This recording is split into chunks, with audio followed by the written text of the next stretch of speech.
That was the last Sunday in October. My birthday is on Halloween, and we had a great time. And 3 days later, 2 soldiers knocked on my door in full dress uniform. And my 7-year-old son answered the door. About 6 months later, he told me that he hadn't been able to sleep that night because he woke up in a dream. A man in a uniform came to him and told him his father had been killed. Now, I don't need to go into the details of what happened after that knock on the door because you've all had that knock on the door. But I will tell you, in echoing what has been said, God has been very good since that knock on the door.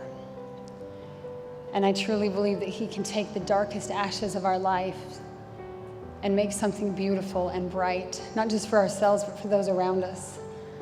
I look at that family picture and think of my family, my Gold Star family, my kids. I worry for them, I ache for them, I feel they pay the highest price of freedom. And then I look around this room and I see all of you, my Gold Star family. I haven't even been a Gold Star widow 3 years yet. I still get TRICARE Prime. And I know some of you from all over the country. I know that you really get it.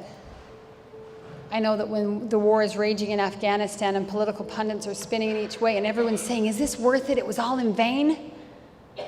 I know every one of you in this room say, absolutely not. We know what our men and women in uniform fought for and continue to fight for. And we're all in this room because we love someone who believed some things are worth dying for. There's a lot of heartache in being Gold Star. There's broken dreams and lost opportunity. There's what ifs and things I thought for sure we'd get to do together.